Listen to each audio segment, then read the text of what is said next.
After 8 rounds of GT World Challenge America's GT Rivals Esports Invitational, we bring things to a close on this 31st of May. For 2 months, esports competitors and professional drivers alike have competed on the Assetto Corsa Competizione platform as a way to still enjoy motorsports during a global pandemic. This series has traversed the virtual world, from California to Australia, and now to its final round of the season, Kyalami Racing Circuit in South Africa. It's the site of the season finale for the Intercontinental GT Challenge, which accomplishes the same thing SRO America has done with GT Rivals: bring people together from across the country and the world to enjoy motorsports together. Today marks our final race in the first season of GT Rivals as we tackle 60 minutes of sports car racing at Kyalami. Welcome to GT World Challenge America. My name is Kyle Heyer from SimTV, joined by the always informed and well-spoken Ryan Marine as we enjoy one more round of international racing at Kyalami this afternoon. Ryan, welcome back. This is our final race of the season, 60 minutes around a track that a lot of drivers don't know, and this is one of the, I think, the only sim racing platform that allows drivers to drive on this laser scan version of Kyalami, so lots of unknowns going into this race, but there is one driver in particular that feels right at home. Yeah, that's for sure. And David Perro, we're looking at him right here. He lives in the UK now, but he is from South Africa, and as far as I can tell, is the only driver on this grid that has raced on this circuit here at Kyalami, which has undergone quite a few renovations over the last decade or so. Really was saved in 2014 when the track was up for auction, was bought by Toby Venter, who is the owner of Porsche South Africa, and he and some investors have poured a lot of resources into this track, revitalized it, and for the first time in many decades brought international racing back to South Africa with the Kyalami 9 Hours last year, part of the Intercontinental GT Challenge powered by Pirelli. It was a great success, received rave reviews. This track was really well liked by everyone, journalists, drivers, fans alike, and it's going to be fun to see it here in the virtual world as well. I think a fitting finale for us here in GT Rivals. Don't have a points-paying structure like many of the other sim racing championships, so I think it's fitting that we basically reset the field to zero, coming to Kyalami, like you said, a track that drivers really have very limited experience with. It seems like a perfect way to conclude the season. Again, we've traveled through 7 different rounds prior to this one. We've gone all over the world. We've been to California, we've been to Italy, we've been to France. We've been pretty much everywhere around the globe, and to bring this series to a pretty specific place, Kyalami Racing Circuit, where the Intercontinental GT Challenge wraps up this season. This feels a little bit special, Ryan, as we head into our final race of the season. 60 minutes. We've seen last week we were at Mount Panorama. That race, I think we saw some new drivers up at the top of the board. It was Carl Whitmer that came out on top there in the number 22 Acura NSX. He's been pretty quick this week, but the Acura in particular is missing one driver this week that has driven it every other round this season, and that driver is Tom O'Gorman. And he, this week, is in a Porsche. And that is probably one of the biggest changes we've seen, probably even bigger than Corey Lewis jumping from the Lamborghini to the Aston Martin a couple weeks ago. Tomo in a Porsche. This feels a little bit wrong, doesn't it? It sure does. We were watching the practice session that preceded qualifying here, and yeah, it took a little while to get used to the idea that Tomo's in this Porsche, but I think he really wants to go for broke here and win this championship, and he sampled a lot of the cars and talked to some folks and feels like the Porsche is going to give him the best chance of getting that victory. And you mentioned some of his partners. You could see him in that beautiful livery on the Porsche. ASUS has really helped him out here in the last couple of weeks with a new gaming desktop and a new monitor as well. And we're going to have a prize package to talk about a little bit later, and a lot of that prize package is actually exactly what Tomo uses in his sim racing. So that's a way that you can get involved in doing the same kind of things that these guys are. But back to the Porsche storyline, it's going to be interesting to see if the pace that we've seen from him so far in some of the practices earlier in the week, and in fact just a little while ago, can be sustained for an entire race, because if it can, he's going to be one of the favorites at the front of the field. And you mentioned ASUS and the partnership that he has with them, but they're also a partner with GT Rivals and GT World Challenge America, and we want to thank everybody that's at the bottom of your screen. You see the sponsors on the tab there, and everybody that has been a part of this for this entire 8-round season has been an instrumental part of making this series happen. Of course, Assetto Corsa Competizione for doing an incredible job behind the scenes of really of improving this the simulation from the very beginning, and also working on it behind the scenes to make sure that these broadcasts go smoothly. They've been a huge help to me personally, getting things set up for these broadcasts. And of course, ASUS, we already mentioned. Fanatec and SimLab also offering up some prizes. Champion Motorsports, they're the group that puts on these events from a stewarding standpoint. They do a spectacular job, and they also have some of the drivers in the field with the gray number boards. Those are CMS drivers. Of course, AWS for making sure that this stream gets all around the world flawlessly each and every week. CrowdStrike and Pirelli, as well as Rebellion, Total, Optima Batteries, Skip Barber Racing School, 511 Tactical, and of course SRO America. So many people to thank, Ryan, as we enter our last race of the season, but this has been an extraordinary experience, not only for myself, but I know for the drivers as well, to get to race esports drivers, and the esports drivers get to race pro drivers, and that's unlike anything else. When you get to compete with them on this level, I think it's really unique and extraordinary. It is, and you're bringing, like you said, the real-world drivers together with the sim racing community, and they've been such an integral part in this. It's more difficult than just turning on your sim gaming computer and starting up Assetto Corsa Competizione to pull off an event of this magnitude week after week. And so, like you said, a big thanks to all the folks behind the scenes who have helped to make this happen. But regarding just the collection of talent that we have on track, I think it's cool because it's not just, like you said, the sim drivers and the real world drivers, but it's every level of the SRO Motorsports America organization that's represented, from the top level GT3 guys, from GT World Challenge America powered by AWS. You also have Pirelli GT4 America drivers and TC America drivers as well from the touring cars, and it's provided a level playing field for all of them to show what they can do. And I think guys like Kevin Boehm and Tom O'Gorman, who have more of a background in the touring cars, really showing off what they can do in GT3 machinery. The guy we're looking at here, Colin Mullen, has some touring car experience as well as GT4 experience, but has been very fast in the GT cars. And then you have the guys from the sim racing world showing that they've got the chops too. So it's a great collection of talent, and it's been fun to watch them all fighting on a level playing field.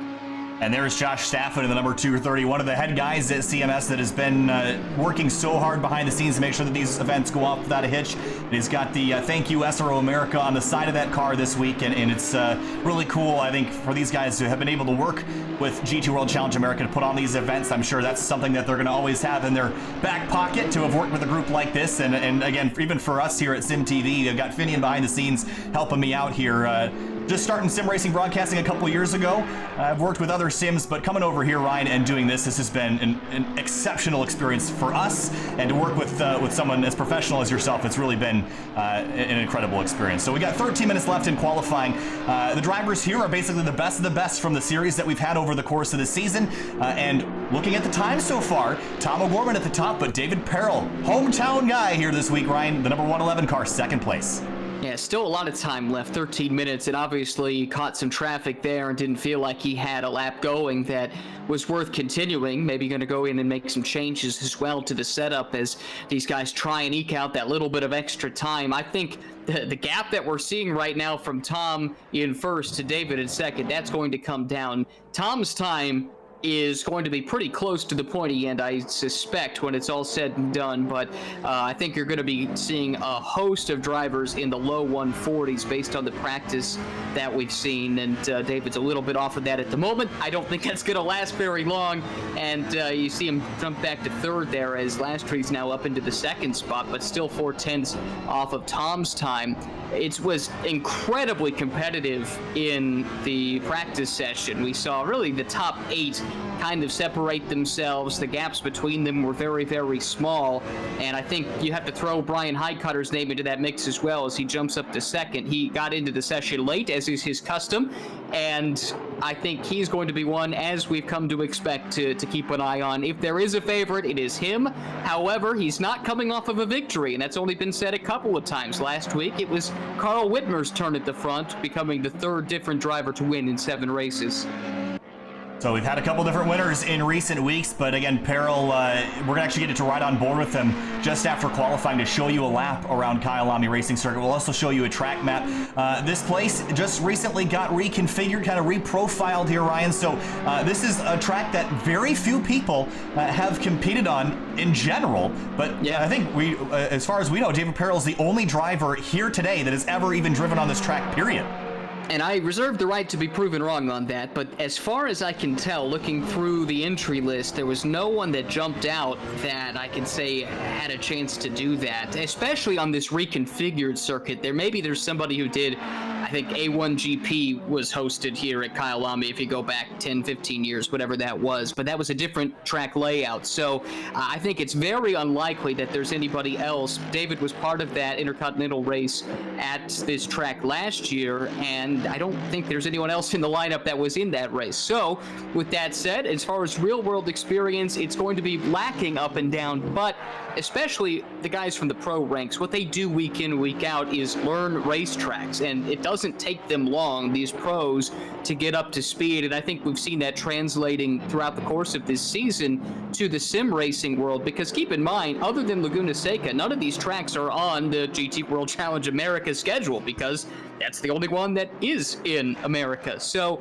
with that said, we've seen these guys be rapid right off the bat. It doesn't take them long, and I don't think it's going to be a handicap to any of them that they don't have any real world experience here. All right, so here's Brian Highcutter in second right now. Tom O'Gorman still top of the world with a 140.275, just about halfway through qualifying here. You mentioned learning the racetrack, and again, for a lot of drivers that have competed so far, they're at least been, if they're not familiar with the track in the real world, they've driven it in sims 1.5 million times, like Spa, Mount Panorama. All those tracks are very well-known circuits that, not to say that Kyalami isn't well-known, but they're circuits that are represented in a lot of sims. Now, there's definitely some question marks about this racetrack today for the drivers that are competing here, because this track has a couple features on it that are extraordinarily tricky. And I'm waiting to get to really show you an opportunity here to take a look at one of these corners. The penultimate turn, as we approach it here shortly with Josh Staffen in the number 9, you're going to see on the inside, driver's right here, this big curb here in the bottom right of your screen,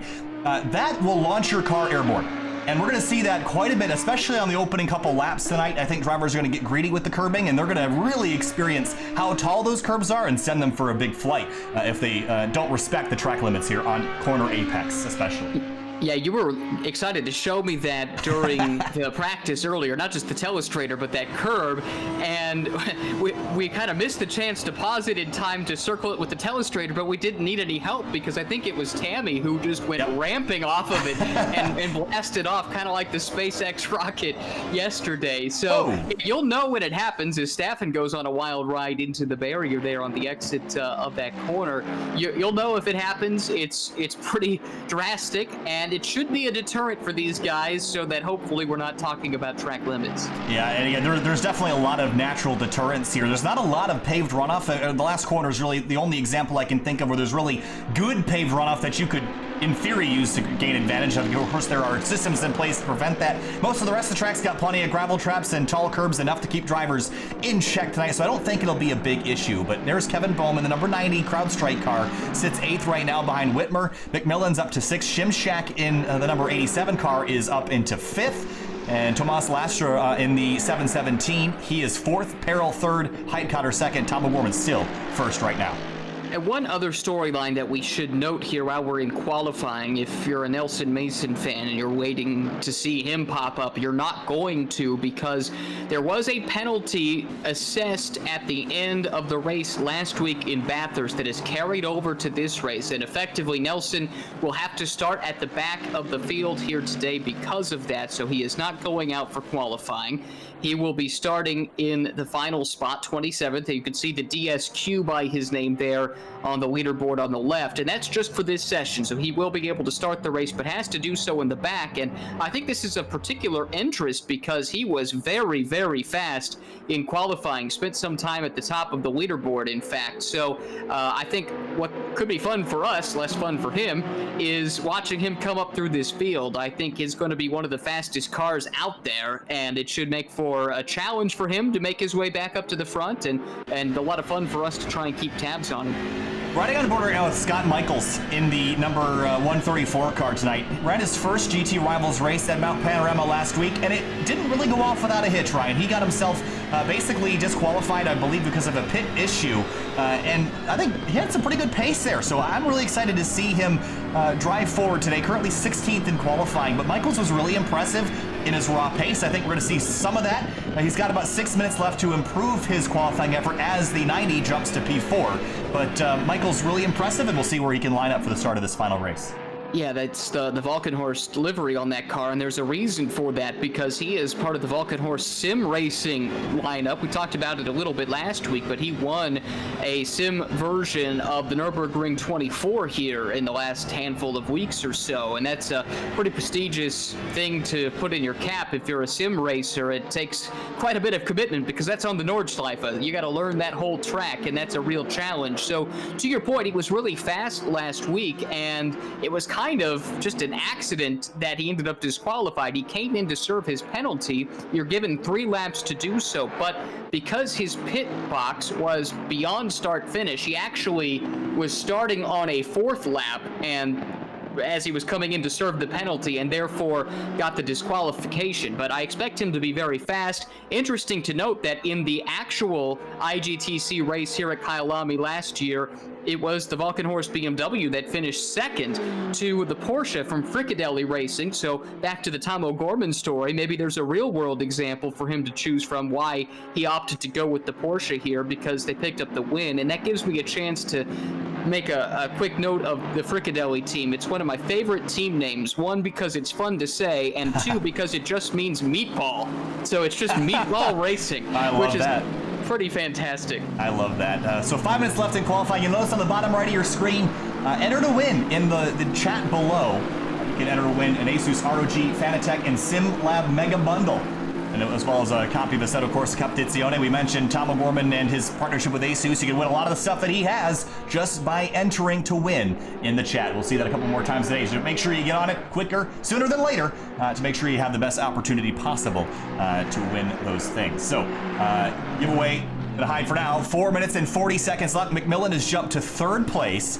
Josh Staffen only 9th quick. Are we expecting to see Staffen move forward? This is, typically when we see Staffen, he's top 5, top 3. 9th place seems a little off pace for him. Well, it does kind of mesh with what we saw from him in practice. He was 8th, I think, the last I saw, and I haven't pulled up the results here. Let me do that. From that practice session, he actually ended up 9th. So this is kind of where we've seen him here. It is surprising because he's part of the Champion Motorsports Group. He's only started a handful of races, but he did win one of them and had a chance to win the other. And so I kind of thought this might be a chance for him to come out and nab a championship despite running a partial season, but he's going to have a lot of work to do. 6/10 back right now in 9th, and like I said, that's not really the position you want to be in to start this race if you've got eyes on winning it.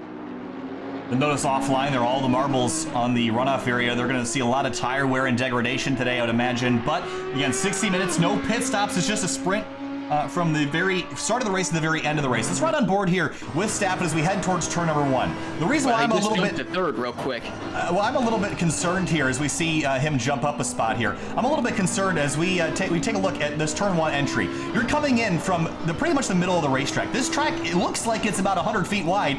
It's really not as wide as it looks. The racing line is very narrow through there. You have to get all the way to driver's left, and I do predict that we're going to see a bit of a tumble in turn 1. We saw that in the practice races a couple days ago.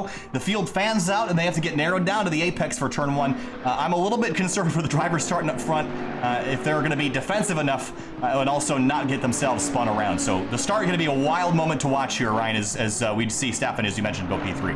Yeah, that is one of those inviting turn 1 scenarios, kind of like turn 1 at the old Cleveland Burke Lakefront Airport Street Circuit or the St. Petersburg Street Circuit, where it's so wide and then all of a sudden it funnels in the middle. And maybe this is more of an optical illusion. It's not quite as wide as those two. But nevertheless, you have some pavement there to make it 3 wide at the start, and it's not going to work at apex. You really have to get it settled out there. So that's definitely going to be a challenge for these guys at the start, which has been a fraught moment pretty much every week except for last week. The guys were really clean at the start in Hell Corner there in Bathurst, and maybe that carries over. Yeah, we only had 1 spin on lap number 1 at Mount Panorama, and we did have a pile up the hill later in the race, but yeah, that's going to happen. That's how that track is. It's designed to be narrow and challenging, and it certainly was towards the middle of the race. But This track, very, very fast. I mean, we talk about a lot about the different characteristics of European tracks versus American tracks that tend to have some differences. You know, a lot of European tracks tend to be very point and shoot. American tracks tend to be very flowy. This is something different entirely. A lot of decreasing radius corners, high-speed sweepers. There's a lot of risk at this track, you know, between staying online and going way off into the gravel. So there's going to be a lot of risk versus reward to play with, especially at the front of the field. We've got a very, very strong top 5, top 10 drivers. Again, we actually have more CMS drivers, more esports competitors this week than we have in weeks past. We got, I think, 8 of them this week, which is more than the 5 we've seen in previous GT Rivals events.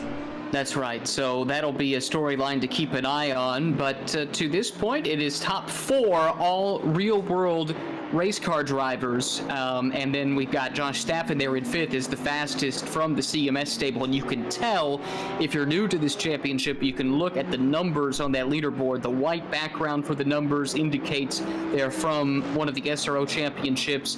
The gray indicates that they are from the Champion Motorsports Group. And I think we might have one with a red background, and that's an invitational driver. Not sure if that's come through or not, and it has, and that's a name that some folks might recognize. That's Chris Forsberg. We've seen him from Formula Drift. He's also, we find him at Grid Life events now and then as well here, Ryan, but running the Nissan GTR today to join Brian Heitkotter in Big Heavy Boy with Weeks in the 20th place in the 465, also in the Nissan. I think that's more of the GTRs than we've seen, but Forsberg right now 26th, his best lap of 144.1. And let me tell you something, well, qualifying finishes up here. I did a practice race with these guys yesterday, Ryan. I'm not, and I don't want to toot my own horn, I'm not a bad sim racer. I'm generally on pace when it comes to most racing sims, including ACC. I got into practice session the other day. I was 4 seconds off the next slowest driver. That is incredibly fast the laps that these people are running. And again, I'm not a slouch. I know what I'm doing a little bit, but these guys are so fast right now, and I just can't even express the speeds, and the competition that we're seeing is second to none right now in GT Rivals. And it's just gotten closer and closer as the season has progressed. That's been the fun thing as the pro drivers really get their hands on ACC. Some of them had sim experience, but not a lot of them had experience with ACC, and some were brand new to sim racing entirely. And we've seen the field get faster and faster and closer as the season has gone along, and they've gotten that experience. As the clock is at 0, Tom O'Gorman at the top, but still a couple of fast guys trying to knock him off his perch. McMillan comes across the line. What's it going to be? It might be an improvement for him. A 140.326. Is that going to be good enough for pole? Will it count? As he comes across the line, doesn't look, oh, that was his best, sorry. So 140.4 is what he just ran. So it will not be an improvement. He will stay P3. Let's have a look here at our timetable here, Ryan, and run down our starting grid. It's going to be Tom O'Gorman, Brian Heitkotter, Nick McMillan, David Perrell, and Kevin Boehm, your top 5. Not a ton of surprises there. Great to see Tomo at the top, and it looks like the early returns on that switch to the Porsche has been a good one, but look how close that is. Less than a tenth from O'Gorman to Heitkotter, less than a tenth from Heitkotter to McMillan, then a couple tenths back to David Perrell, but his race long pace has really been his strength to this point in GT Rivals. Boehm has been tremendous all season. You got Staffen there. Shimshak, I think, could have hoped for a little bit more, but all in all, a really great performance from these guys up at the top, and it's the names we're used to seeing. Yeah, and we'll run down one more time for you here as we just had the session tick over. So here is one last look at our starting lineup for this race. So we mentioned O'Gorman, Heitkotter, McMillan, and then let's jump down the order a little bit. See Mullen in the lone McLaren in the field. He's back in 14th place. Kenny Murillo in 13th. We'll scroll down a little bit to find Grunewald, Weeks, and Yuan, some of the CMS drivers down there, 20th through 22nd. JT Tammy as well in the 18th place Lexus RCF GT3. Scott Michaels, we mentioned him, talked about him briefly. He sits in 17th in the M6 GT3.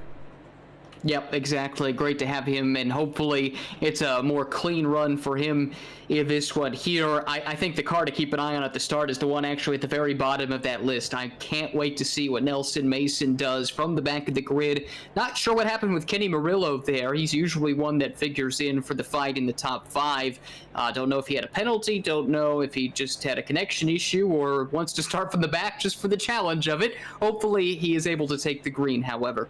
All right, we're going to step away just briefly before we get started for our final race of the GT Rivals Esports Invitational. We will be right back.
The GT Rivals Esports Invitational has traversed the world, from the coast of California to Mount Panorama Circuit in Bathurst, Australia, to the forests of Belgium.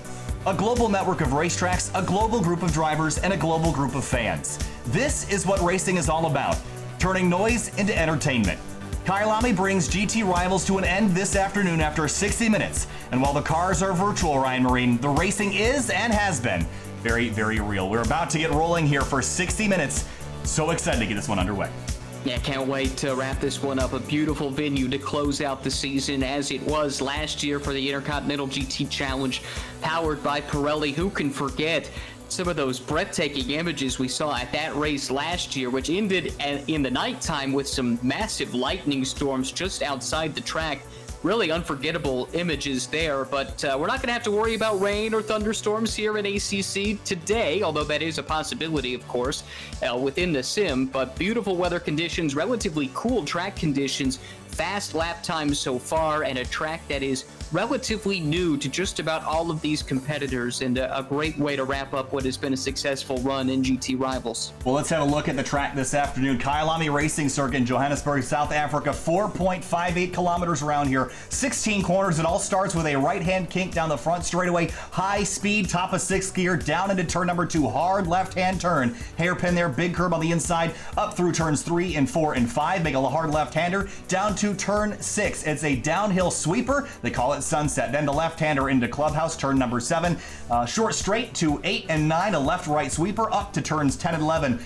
Kind of 2 corners built into one, a downhill run through 12, and then to 13, 14, and 15, the corner with the big curb we talked about earlier. A treacherous corner for sure, but it all wraps up with the final turn number 16, which puts us back on the front straightaway, 60 minutes, and we're going to be silent for a moment here as we go through a lap with David Perrell in the Ferrari.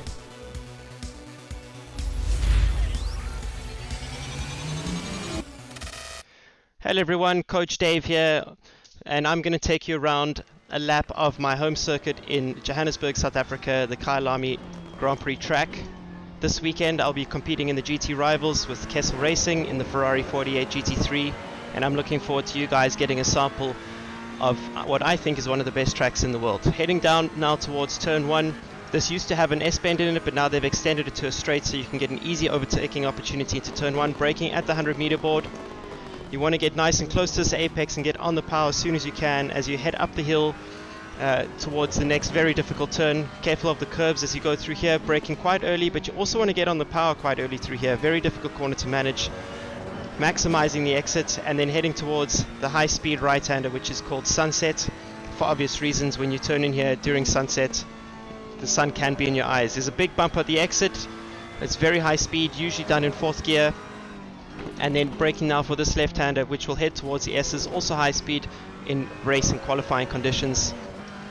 And now through the S's, you want to turn in early, just get a little bit of the curb on the inside, and then if you get everything right, there will be a small lift through this right-hand as you head up the hill to the highest points of the racetrack called Leeuwkop, which is a hairpin as we head down the hill for a very high-speed left-hander.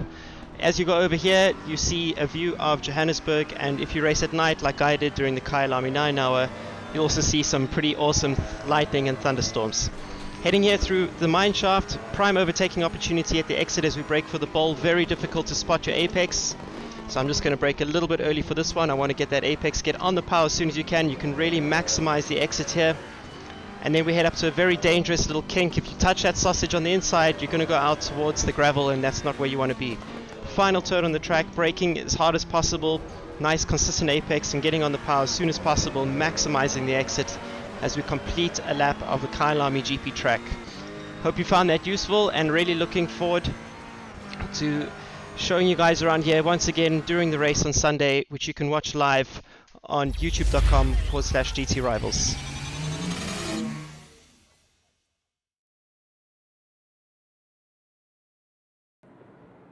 The cars are roaring to life. We're just about starting our formation lap here, Ryan Marine, as we get everybody racked up and stacked up. Double wide, we're about 25 cars deep this afternoon for 60 minutes in the season finale of the GT Rivals Esports Invitational. So excited to get this one underway. And Tom O'Gorman, his first pole of the season, starts on the inside of that front row. The interesting thing about Kyalami here is that the first turn is technically a right-hand turn. So Tom is going to be sitting on the right, but really the first corner I would consider is turn number 2. That's that sharp left-hander. So that's going to make the start very intriguing. That's right. So we've kind of been talking about Crowthorne as turn 1, and largely that is the case. But there is this little kink on the pit straight that technically goes in as turn 1. It hardly should count as a turn, but there you have it. So it's really that left-hander at turn 2 that we're very concerned about, and that's where Tom's going to have the preferred line going into that corner, and really just going to try and control the field from there. Like you said, first pole for him, first race racing in this Porsche here after spending a lot of time in that NSX in previous races, and I think so far that decision is paying off in spades. Now he needs to translate that good qualifying start into a nice clean run if he's going to hold off Brian Heidkotter, who's won all but a handful of the races so far this season. Well, I think Tom was really excited to get this race underway tonight. I think he feels very competitive this week. So here he sits on pole. Heidkotter second, McMillan, Peril, Bohm, the rest of your top 5. You mentioned the 10 car of Nelson Mason having to bring up the rear for the start. He's had incredible pace since he's joined the series, and I will expect him to climb through the field very quickly, especially the big dive down into turn 1. That could gain him a couple spots at the risk of maybe getting into an incident, so he'll have to be a little bit careful not to find himself in a bad situation on the opening lap. So we head down the hill here. Heidkotter on driver's left, and Tomo in the Porsche on driver's right. We head towards turns 13, 14, and 15 here, Ryan. Keys to the race. Of course, we always talk about track limits, but this time I don't think it's corner exit you have to worry about. I think it's the apexes that are going to be the big ones tonight with those big curbs. Yeah, that's right. Stay off those big curbs. They can damage the car. It's managing to start coming through clean, especially if you're in this top 6. Any of those guys, I think, have a chance to win this race, but it's all about survival there for the first lap or so, settling into a rhythm and then attacking from there, minimizing the mistakes, because at this level, as competitive as these races have been, one mistake pretty much disqualifies you for a chance at the win. Field pulls onto the front straightaway. Final round of the season. The GT Rivals Esports Invitational by GT World Challenge America.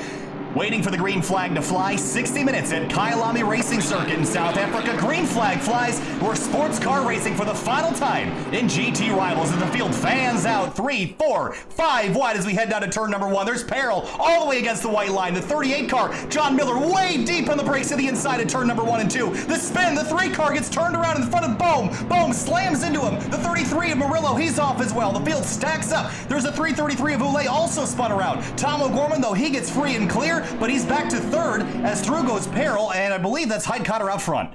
It is Brian Heidkotter with a great jump, and what you talked about there, actually ending up with the preferred line for that first major corner really did help Heidkotter, and also allowed Peril to follow him through. So O'Gorman's going to have some work to do to try and come back up through that group of 2 that's up ahead of him, and going back to that accident there that we saw a little while ago, that's the survival we were talking about. So many contenders effectively eliminated in the first corner of this race. Yeah, we knew it was going to be a very inviting corner to try to stick the nose down the inside, and I think that was just inevitable. When you get cars that wide, I don't care how much you're paying attention, you're not going to be able to know how many cars there are on your left or how many cars there are to your right. You can see who's immediately next to you, but not beyond that, and it takes a lot more cooperation than what we saw there to get that done successfully. But I think for the most part, we've gotten away with, since then, we've been okay as the rest of the field comes on through towards the end of lap number 1. There's Carl Whitmer, last week's winner from Mount Panorama in the number 22, the red Acura in the middle of your screen. Up the road slightly is Shimshak in the 87. Remember, he started the season back at Spa-Francorchamps round number 4. He had trouble there, ended up still getting a good result. He sits in 6th at the conclusion of lap number 1. Yeah, started on pole there, actually, but didn't get a good start there. Was a bit confused, I'm afraid to say, about where the start was going to take place with a couple different start lines there used for different series at Spa. But like you said, had some misfortune, but did recover for a good finish, and he's been fast week in and week out. Here's the guy I wanted to update us on. Nelson Mason from last to 14th already. Part of that was surviving the start and coming through the field there, but you can see he's already making some passes as well. I think he's going to be very, very fast based on the pace that we've seen so far from him, and you can see already making a lot of progress up through this field as they fan out in front of him. Well, that's the, I think, you might have had a slight advantage starting way behind everybody because he can kind of sit back and pass everyone that had spun around, so he was able to get through. Now it looks like he scored 13th as he works down through Clubhouse there. Car looks like off track slightly. That might have been Mullen in the number 4 McLaren, the Andretti Autosport car. He's gathered it back up and will continue. Up at the front, though, Heitkotter has not been able to pull away. It's David Perel back in 2nd. We've seen this story before. Think back to Suzuka round number 5. Didn't end with everyone super happy at the end of that. We'll see if it ends the same way today or if we'll have a nice race, competitive, without contact all the way to the end. Yeah, exactly. It didn't end with both cars pointed the right direction there for a time. They were able to get it straightened out, and it led to probably the biggest controversial moment of our season. It was Perel getting into the Nissan of Heitkotter that spun him around. Perel was handed an avoidable penalty, avoidable contact penalty, even though, that was a wild ride right there for that Audi, but even though Perel had actually given the spot back following the contact, the rules have been changed since then. So if we do see a driver relinquishing a spot gained due to contact, there's a chance that the stewards will not issue a penalty, or at least not one that is as harsh. And so hopefully we don't have to deal with that, but that is something that's different if you haven't been with us for the races subsequent to that race there at Suzuka. But Perel, Heitkotter, I think these are the two guys that have established themselves as the class of the field week in and week out over the last half of the season, and it's not a surprise to see them battling it out up front. Keith Briscoe in the 49 was the car that you saw all sorts of sideways in turn number 15. He gathered it back up after a slight touch of the grass. Is that the 90 car of Bohm we just saw around on the back straightaway here? He's got the wall. You see the damage on the nose of that car. Let's briefly take a look and see if we can find out what happened to the number 90 of Kevin Bohm, whether or not there was a touch there of some kind. Briefly hanging up here. We'll see if we can... looks like he might have gotten a hit from JT Tammy in the 465 car. Wondering if we could go back. Can't go back any farther here, unfortunately, but Bohm head back to 18th place. That's kind of a disappointing start for him in the number 90. Ryan, we've seen him be super competitive, but disappointing to have some contact there, and he'll have to jump back a little bit to 18th spot. Meanwhile, for the race lead, Perel all over the back of Heitkotter as they head towards turn 15. Oh boy, this is a great battle. And again, these two know each other. They've raced each other close the last couple of weeks, but never closer than that first race that we saw Perel in the championship racing at Suzuka. He is right there in the slipstream of that Nissan, and I suspect he is the faster of these two cars. But Brian's a tough guy to get past, and he's really tough to rattle, as we've seen. And one other thing that's worth keeping in mind, because the field has been whittled down a little bit, and basically this is a who's who of who's been racing with us so far this season, we're not going to have, I don't expect, as much for these leaders in terms of coming through lap traffic. I think the pace is going to be pretty good up and down this field, so that might remove some of the opportunities for passing working through lap traffic later in the race. Down through Sunset, Perel still trails Heitkotter now by less than half of a second. It's down to 0.2 of a second into Clubhouse. You see the 111 rounding the corner here. Nelson Mason, how about this? Inside the top 10 in, I don't even know, how many laps have we done? 2, 3 laps? Mason from the back of the field to 9th in 3 laps. Well, I don't mean to pat myself on the back, but I do think we called that one. That was expected given his pace. Second fastest in our practice session. Had to sit out qualifying because of a penalty going back to last week, but maybe that just adds to the motivation a little bit. He knows he's got a fast car. All credit to Nelson for working his way through this field cleanly to this point, and don't think he's going to ever be able to track down the leaders given their paces. Whoa, we got to move here. It's Peril. Peril goes through to the lead for a moment. Can Heidkotter respond? He's back on driver's right, holding him tight towards the penultimate corner, but has to get back in line. That big curb on the inside prevents him from being able to respond, but Peril goes the lead in turn number 14 and to the top spot. It's a hometown for David Peril, home track appearance for him. And this is a really good drive for him so far. He's through Heidkotter. Tom O'Gorman is about a second back from this group, and behind them is Josh Staffen, the winner from Mazzano in the number 230 Audi. So it's a very strong top four right now. John Miller in fifth right behind the Staffen car, but I don't know if this is totally done yet. Heidkotter, we've seen him get better and faster throughout a race. I think we'll see the same thing today. Well, that's what I'm hoping for, because I want to have a great race to the finish, but Peril is looking really, really smooth. Did not have a great lap in qualifying, and I'm not sure if that was because of traffic or he's just got the car set up better here for race trim. We'll have to see, but there is always the chance that Heidkotter sitting behind might be able to learn a thing or two from Peril, who, as we talked about, is the one guy that we're pretty confident has track experience, or we do know he has track experience here. We're pretty confident he's the only one that does, and right now putting that to good use at the front of this field. I want to keep your eye on Tom O'Gorman back in third, though. Take a look at his last lap time, a 1:42.117. That was quicker than both the drivers in front of him. I know they had to pass for a moment, but don't count out the 37 car just yet. Still very early in this race, only 8 minutes in, so there's still lots of time to see position changes. Let's jump back the field here a little bit. There's Takis Weeks in the 465. Another Nissan up the inside comes a 3 McMillan. He had spun around in turn number 1 in the opening lap. He's trying to claw his way back forward. This is for 16th spot. Not where he expected to be battling, I think it's safe to say at this point, but doing a decent job of recovering here. 10 minutes or thereabouts into the race, still a lot of time left to go, and a top 10 is in sight, but I think that adds to the urgency. These are not long races, so you don't want to get hung up behind someone too long, because that just limits your opportunities to make up spots as the race progresses. Oh, a bit of an off for McMillan. And that's going to let on by Kevin Anderson in the number 44 Aston Martin, so he will jump up to 17th. McMillan back to 18th place. Heidkotter now last time by a 141.874. It was about 300ths quicker that Tom O'Gorman in third ran, so Tomo, the second quickest of the top three. Peril extending his lead by 0.3 of a second to a total of now 0.8 as they make their way onto lap number 5. Here's a big development. Josh Staffen in fourth has been assessed a drive-through penalty.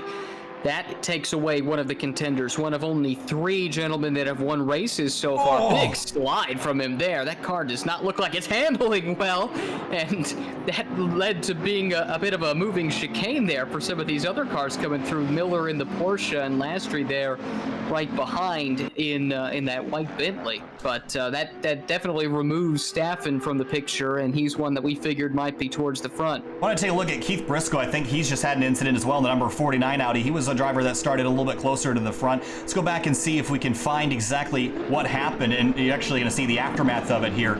He had dropped out kind of in the S-curves area here, and probably just lost it, maybe got too much. You see the big curb here on the right-hand side of your screen, the big apex curb. That's an easy one to hit and upset the race car, but he got back rolling. Will drop all the way back to 20th position. So not the start that Keith Briscoe wanted, not the start that Staffen wanted, nor the 3 car of Nick McMillan. So bad start for a number of drivers, a good start for Peril. It takes just a little to have your race go completely undone, and on the flip side of things, Peril's been pretty much picture perfect and is reaping the rewards, running at the front of the field right here. The penalty for Staffen, we believe, stems back to the contact on lap 1 that sent that Aston around, so I think it looks like he's serving that drive-through penalty now. Yeah, he's down on pit lane at the moment. Meanwhile, we're looking at a battle for what is 4th place. John Miller in the 38. We saw him way down the inside on the opening start of the race, and he got himself well out of harm's way by going all the way to the grass and just hugging the left-hand side, staying real tight to the apex. He got through the mess and sits 4th right now, but Tomas Lester behind him in the 717, putting pressure on him in that white Bentley.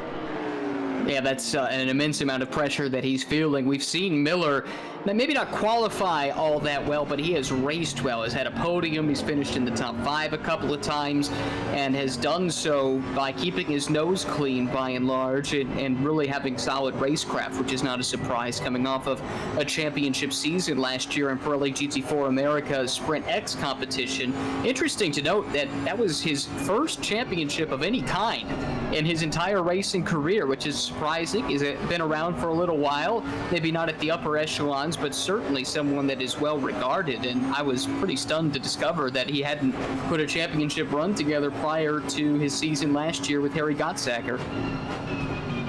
And Miller started 16th in this race, so he's come up about 12 spots. So that's a really good climb for him. Last year, real close, real tight to the rear bumper. Checking in 6th place right behind, you'll see that blue McLaren. That is Colin Mullen in the number 4. Had a pretty good start to this race in the Andretti Autosport car. Then Dakota Dickerson, he's back this week in a number 72 Bentley. We saw him in the Ferrari for pretty much every event this season, but trying out a different vehicle in the last round of the season, why not? We see a number of other drivers giving it a try, and Dickerson, no exception. Not sure there's a bigger difference between one GT3 car and another than going from the Ferrari to the Bentley. I just can't see many similarities there, but as we talk about every week, it's one of the strengths of GT3 racing. You have so many different types of cars, and the way that the sanctioning body, the SRO, works to make sure that there's an even playing field for these different manufacturers. It's not an advantage or disadvantage necessarily on a regular basis, having a different layout or a car that frankly looks a little bit like a stylish brick, right? When you're talking about the Bentley, it's a beautiful car. It sounds great. Bentley's got a great racing pedigree, but you put it next to a Ferrari and one of them just looks faster than the other. But that's not the way it is when you get on the actual racetrack. So great job here by Dickerson adjusting to this new car. This is such a fun part of this track, twisting and turning back and forth, using all of the track that's available to him, and doing his best to try and keep up with Nelson Mason, who continues to be on a tear, already up to 7th after starting last. Yeah, the Racers 360 Audi Niagara Motorsport car started last, as we've documented quite a bit so far this race, but continues to run lap times that are on an order of half a second to a full second faster than 3 of the 6 drivers that are in front of him. The only drivers that he did not run faster than last time were Peril, Heidkotter, and O'Gorman, the top 3 as it stands. Speaking of Heidkotter and O'Gorman, Heidkotter has lost some ground to Peril, and Tomo is actually working on him, reeling him in. He was about over a second gap. Now it's down to 9/10 between Tomo and the ASUS Republic of Gamers car and Heidkotter in the Nissan. Well, I know Tomo is excited to be able to show what he could do here at the front of the field. He's put a lot of work into this weekend in particular, not to say he didn't for some of the others, but I think his eyes were on trying to win here in this championship race, and to get pole and slip back the way that he did, I think he'll be a bit disappointed by that, although in some respects it's kind of due to the track layout here and the way that the cars are aligned at the start, but doing a really good job here so far. It's really the struggle for him has not been the speed, it's just been putting a full race together. Some of that has been misfortune, some of it has been mistakes. I'm not quite sure where the balancing line is there between the two, but quite frankly, it's not been the season I think he was expecting here in GT Rivals, but this would be a perfect way to cap it off, certainly with a podium, mixing it up with 2 of the widely respected best from the real world and sim world combined up ahead of him in Heidkotter and Peril, and if he were able to get by one or both, then boy, that would really be saying something. Yeah, and Tomo, again, his experience in real world racing, again, TCA champion, TCB champion as well in GT World Challenge America, you think, or TC World Challenge America, I should say. It also ran a TCR car over on another series for a year in the LA Honda World 37. That's why the 37's on the side of his car today. Finished 4th in that championship, won at Daytona and Sebring. An immensely talented driver, and I'm proud to call him a friend as well. And I actually know how much effort he put into this livery for this Porsche, because he switched cars, had to paint up a new one. He was up till 4 in the morning last night working on this and was so excited. And so he cares about racing so much. And I think the pandemic especially, again, I've talked a lot with Tom, the pandemic certainly changed everyone's mindsets quite a bit, but Tom was so excited to get back to a racetrack a couple weeks ago, working at a autocrossing event. So good to see him back at a racetrack. I know he'll be out another event in Gingerbread Raceway next weekend as well. So excited to see him back out there. Excited to see his spirits pick up as race cars return to the track in real life as well. Got a bit of a battle here for 6th though. Look at Colin Mullen and Nelson Mason right behind each other. Beautiful battle here. The McLaren of Mullen in the Andretti Autosport colors. Love looking at that race car. And Mason is so fast. You can visibly see him closing that gap as we watch this fight here. Great shot back over the really cool rear wing of this McLaren. It's just a beautiful race car. That's another one. You just look at it. It's even sitting still. It looks like it's going, 150 miles an hour. And a newer package compared to the Audi, although this Evo kit on the Audi is relatively new, but just really cool to see the diversity here, and Mason continues to put on a show for us. Reeling him in using the slipstream now. Big bumps, see the sparks flying out from underneath the 4 car, now into the braking zone. Hard move to the right. Here comes Mason up the inside in turn number 13. Looks like he is through. Great pass there for 6. Now he sets his sights on, that is the next car in lines, Miller and Laster, 5th and 4th. And I think there's been a change for position there. It looks like Miller has dropped back behind in that Porsche, and that was the battle we were watching a little while ago, and the Bentley has been able to move through to this point. So it looks like, yes, the next target, the next quarry for Mason is that Porsche up ahead, and I don't think it'll be too much longer given the strength of that Audi that we've seen so far. There's Kevin Anderson in the number 44 car right behind him. Is Ben Waddell in the number 99 Bentley. That's a very brightly colored car. Sits 14th at the moment using the slipstream down the front straight. Then he's got Shimshak in behind him, as well as the 90 of Kevin Bohm. I believe Bohm is now a lap down, but still out here competing regardless of the damage that he picked up from his incident with the Lexus earlier in the race. Well, I'd like to give a shout to Kevin once again. I think he was battling some internet issues earlier today. I saw on social media he was a bit concerned about being able to be in the field, and was able to get those rectified to the point that he was able to qualify very well, but just had that terrible start. Really not much you can do when there's that big mayhem up in front. Oh boy. Speaking of mayhem. Yeah. That's Waddell. No kidding. And Anderson side by side. Door to door, will there be a touch? Down the hill, looks like Anderson's gonna tuck it real tight. And Waddell's gonna sneak on through. They were 3 wide for a moment with Shimshak trying to jam his way up the middle of all that, but they've somehow sorted it out. Move Anderson to 13th. Waddell. Oh, big dive there by Shimshak. Way late on the brakes. Crossover by Anderson. Now he's got drivers left. Change position again. Oh, a little bit of a touch there. Now they touch again on the front straightaway. Gotta leave each other, the back straight. And I'll leave a little bit of room here, but that got really dicey. It's not done yet either. Look at the switch back here, and the advantage just ebbs and flows depending on where on the track you are. They are still side by side. Great respect between these two so far. Oh, and now we see Bohm dropping back, as he probably should, given the situation he finds himself in. There's JT Tabby and Josh Staffen have found themselves right in the middle of this battle as well. Anderson runs wide in the final quarter, so Staffen will go on through. Now Tabby takes a look at the number 44. This is all for position. In the meantime, Carl Whitmer's number 22 Acura has been penalized for contact with the 465 of Weeks, so he will have to come serve a drive-through penalty. You see that lit up on the timing and scoring there as well. So Tammy and the Lexus taking a look at, crossover here, up the inside of the 44. Anderson going the wrong direction. It looks that way. Oh, and had to be pretty careful. Maybe even went off course a little bit to avoid some contact there. He's been in the thick of things the last couple of minutes, and it's going to take a while, I think, to get his breath back and try and regather himself and maybe make up for some of the ground that he's lost. Down through Sunset. Ooh, got to the grass there a little bit. Lost all the front grip. Going to run a little bit wide. Gathers it back up just in time. Will fall back to, looks like, 17th place. Let's jump up the road to John Miller, because now he's got a rear view mirror full of Mason. Porsche versus Audi now. Mason's got a great run. He sure does. It's taken him a little longer than I expected to run him down, quite frankly, but it's just going to get harder and harder the closer he gets to the front.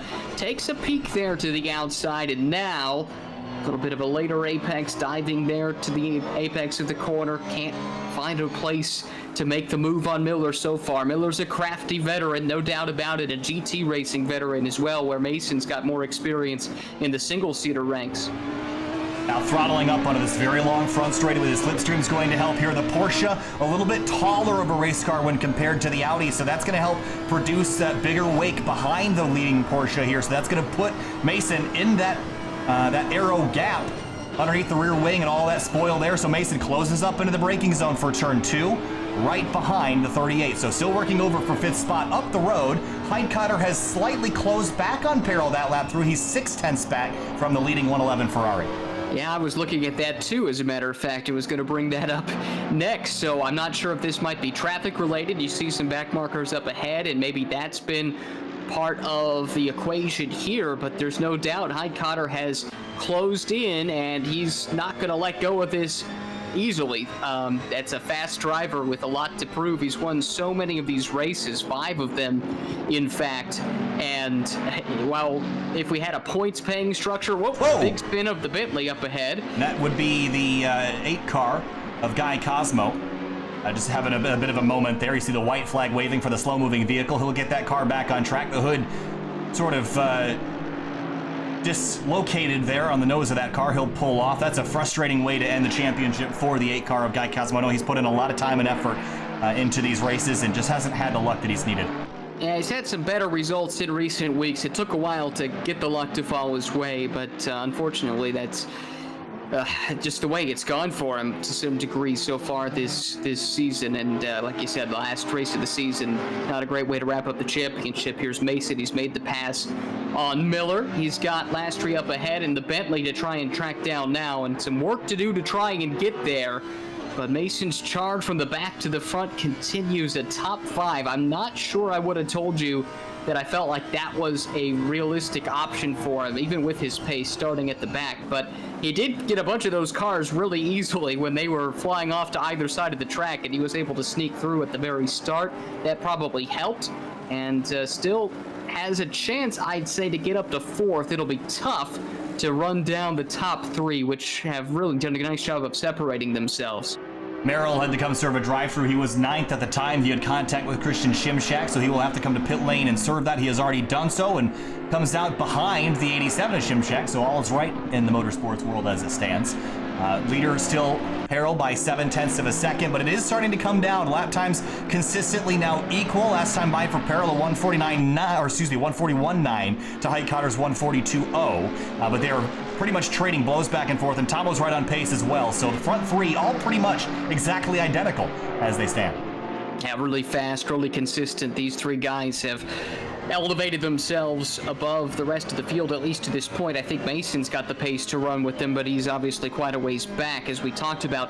Quickly, to wrap up the point I was making about Heidkotter a few moments ago, if we had a points-paying championship, that was interesting, he would have won the title many weeks ago, but we don't. It's all settled here with one championship race, and that opens the door for any number of people. And right now, Peril's the one who's kind of forced his way through that door with his pass of Heidkotter earlier in the race, and Brian has just 35 minutes to try and find a way back past. Almost to halfway in this race, but we are seeing Heidkotter start to tick off a little bit faster laps. Last time through, run a 141.871, which was 3/10ths better than Peril. Tomo ran a 142.2, so now we're starting to see some separation between 2nd and 3rd, and the gap closing between 1st and 2nd. Now down through sunset, as you see the sun getting lower in the sky, we're not going to run into the evening here, just the late afternoon.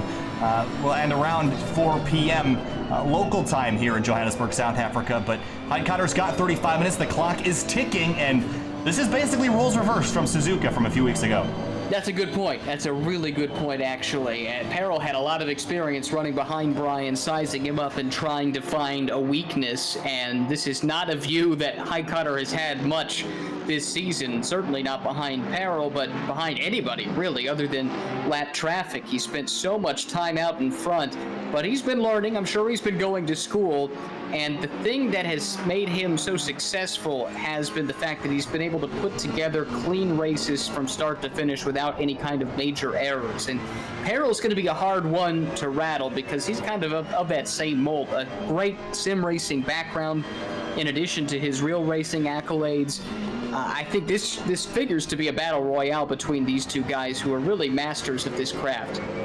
I'm really curious to see how Heidkotter attacks this because, I think Heidkotter is going to try to race Peril as clean as possible. I think that's a given. We know Heidkotter's been clean, is probably more than anybody else this season because he's been up front, hasn't had to pass a lot of cars. But think back to Suzuka when Perel got the penalty. There was a lot of internal discussion about whether or not he should have received it. There was a lot of fans that were saying, oh, you know, he gave the spot back, there shouldn't have been a penalty. And that the general consensus was that there was a general sort of agreement there. So I think Highcutter is maybe going to feel a little bit safer about being aggressive, knowing that if he makes a mistake, there might be a little bit of leeway coming back the other way. So that didn't happen when Perel was attacking Highcutter. It may happen today. We'll see if any leeway is given. We'll just hope that they leave the paint on each other's cars alone, though. Well, we certainly know that the stewards have been told to treat those instances differently, and this does give you a bit more leeway to be aggressive because you know if there is contact, as long as you give, it's not egregious for one, and then B, you give the driver you make contact with the spot back, then really there should not be any sanction or any kind of major sanction based on the way that rule is being interpreted now post Suzuka. But the difference is this week, unlike that race at Suzuka, you have a third place car that's still in the picture. Tom O'Gorman is there. So if those two do have contact and they have to wait for one another to get started, Tomo is in prime position to sneak past and pick up that lead. Whereas when they came together in Suzuka, there was no one in the vicinity. And so they kind of sorted it out amongst themselves pre-penalty and even still held first and second and were not troubled the rest of the way. It's a good point to bring up. I mean, Tomo has fallen off a little bit on lap times. We've seen actually last time by, Perel was only about a 10th off his best lap. Tomo's down to about low 142s, which is about a half a second off of where he was earlier, but he's still in the area that would grant him the lead if these front two were to tangle. Now some lap traffic, that's the 333 of Oulet in the Mercedes, and it looks like he's going to pull over and let these drivers on through. Will not be a factor. Briefly, before this gets too wild up front, let's jump back to Dirk Grunfeld in the BMW, this orange pumpkin spice M6. He's got Kenny Murillo behind him, two orange cars nose to tail. Grunfeld, another CMS driver we've seen run very well. Think back to Mizano earlier in the season, had a pretty good run there. That sits inside the top 10 right now. Yeah, you're exactly right. He actually finished second at Spa as well, so has had some good results. He's actually German-born, but now lives in the States, moved from Germany in 2002, lives in Seattle, Washington, and drives a BMW as his daily driver. Also, I'm told, owns a 2005 Lotus Elise, and that BMW that he has actually is a look-alike of a BMW from the DTM with a very famous, shall we say, liquor brand with a stag on the front of it. that livery should be familiar to others who have followed the DTM over the years. So maybe that's why we see the orange car here for him in the sim racing world as well. But doing a great job, like you said, keeping Kenny Murillo behind him, and Kenny's been one of our faster competitors week in and week out. Not sure what happened to him in qualifying, but he, like Mason, had to start towards the back and has done a good job to come up through the field and is challenging for a spot in the top 10. Another one of the drivers that has really embraced this and used this as an opportunity to improve his sim racing skills, and he's done an amazing job with it. His run had some really fast pace and has run extraordinarily well, and a little bit of an off there as you see him head through turn 15, but I've been super impressed with Murillo this season, and good to see him out here competing with these esports competitors as they run nose to tail. Halfway through this race, 30 minutes marks halfway. We're got about 30 minutes left in this Perel, Highcutter, O'Gorman, Laster, Mason. Your top 5 as we hit 30 minutes. Well, it's been an entertaining battle so far, and I'm really curious about this fight for the lead. I'm not sure that Highcutter has the pace, the outright pace, just to sweep past Perel based on what we've seen. I think it's going to take traffic. I think it's going to take forcing some kind of mistake, but boy, that's going to be tough to do. Perel is absolutely where you want to be. This guy is flying. Nelson Mason, what a star he's been here today. Up to 5th, and you can see his quarry is in sight. He's reeled him in. Not much further to go. P4 just up the road. Accelerating off now down the hill, and using the slipstream to his advantage once again. This low slung Audi really does well on the straightaways here, closing in on the Bentley. And look at how much time he gains in the braking zones, how much more aggressive he's being. I'm really curious what he's doing with the ABS. I think he's got ABS. I think I see a 2 on the dashboard display there, so that's pretty low. So he's able to threshold brake this car pretty deep into the braking zones. A lot of drivers will lean on that ABS. It's very solid, the programming that goes behind it.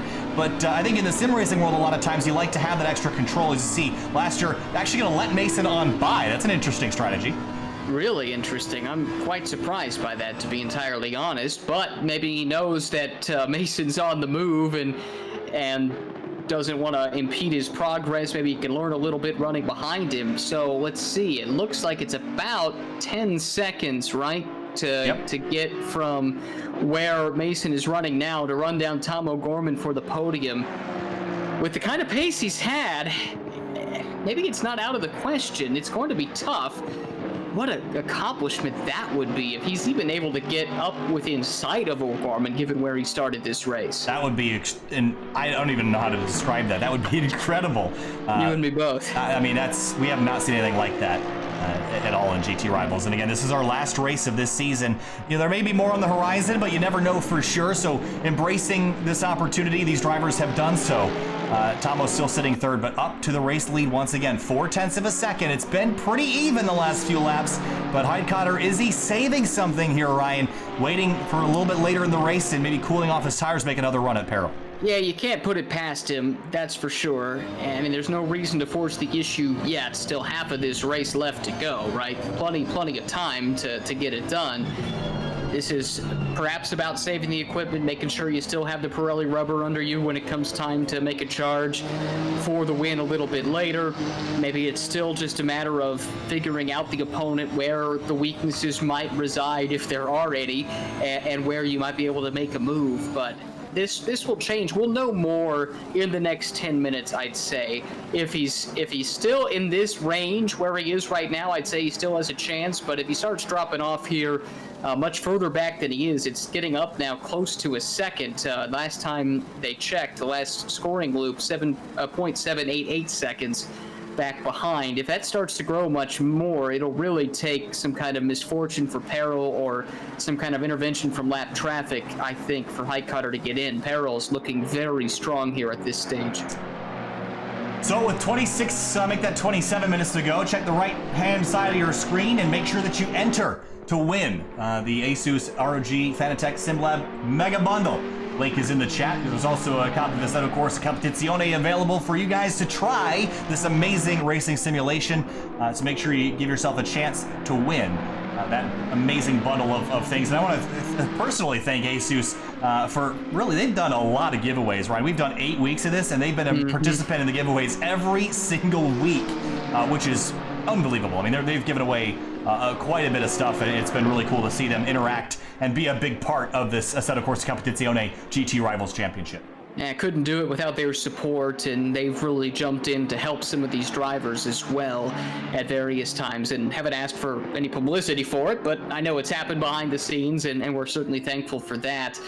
Great to have them on board, all the partners that have come on board, and I think all of us with SRO America have kind of had our eyes opened at the potential that exists with sim racing. We're certainly grateful for the partnership with the Kunos folks, who are the developers behind Assetto Corsa Competizione. What a remarkable tie-in that they give us with the official sim of GT World Challenge, and this sim has been so well received. It looks and sounds so good, and it's really put on a great show. It's been a perfect platform for us here in GT Rivals. Sounds are really my favorite thing about this sim, Me too. It puts you at the racetrack at a time when no one could go. You can load up Assetto Corsa Competizione and you can sit in the paddock area and really feel, you know, I spend most of my time in the sim spectating and watching other people, and it just feels like you're on pit lane. So it's really an incredible experience here. Nelson Mason, let's talk about him for a second. We talked about him quite a bit, but his lap times, Finian and Dakota behind the scenes telling us Mason was the fastest car of the track last lap by 0.3 over the race leader. He is now 8.9 seconds back with 24 minutes to go. I don't think it's out of the question. It's going to be really tough, but I think it's possible. It certainly is, and he's going to be aware of that gap. He knows that he's fast. He knows he's closing it in, and I have to suspect maybe a little red mist is creeping in as well. Thinking about what might have been if he didn't have to start at the back of the race, back of the pack here at the start of this race, due to a penalty that carried over from last week at Bathurst, because this Audi has been hooked up through all the practices. Didn't get to see it in qualifying, but I suspect he would have been right there at the pointy end.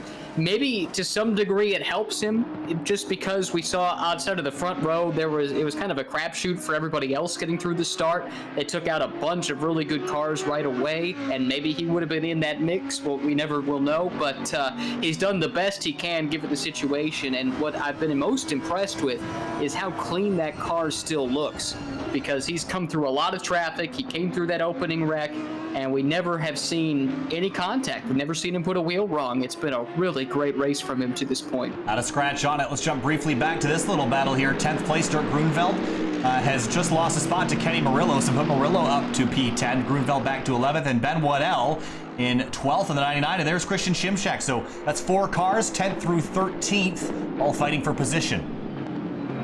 Meanwhile, Peril has put that lead back up to nearly a second with a personal best the last time by, but this is a great battle to keep an eye on here. Great to see Kenny jump into the top 10. It's such a cool story. His dad was an up-and-coming open-wheel racer and just didn't quite have the brakes to make it at the highest levels, and has done a great job working with this Murillo Racing team that he's put together, and Kenny's kind of been a track rat coming up through his younger years, and he's been a fixture in the paddock, and now has turned himself into a very good driver as well, racing touring cars primarily.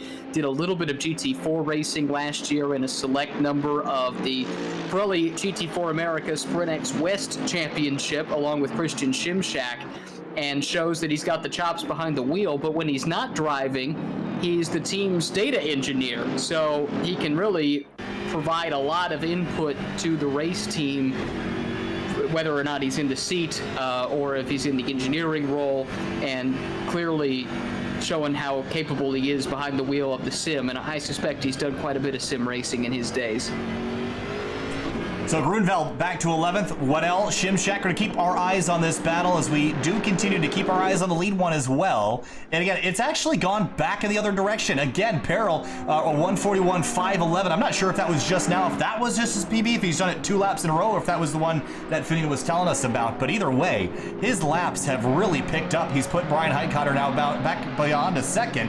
Tom O'Gorman's fallen 4.3 off the pace. Mason has still continued to gain time, although he did lose a little bit last lap. So a 8.3 second gap from Peril, from Tomo to Mason. So still time for sure for Mason to get there.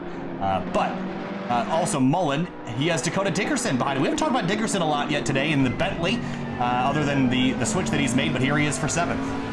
Yeah, great job by him in the Bentley. We talked about him briefly because he's made the switch from the Ferrari over to the Bentley, which, among other things, provides a different perspective. I've talked about this in previous weeks, but it's a right-hand drive car, and that takes a little bit of time to get used to as he takes a plunge to the inside of the McLaren. Mullen able to shut the door on him, and the two were able to carry on without making contact. That was a hairy moment there. Yeah. Almost looked like a mistake. Yeah, almost.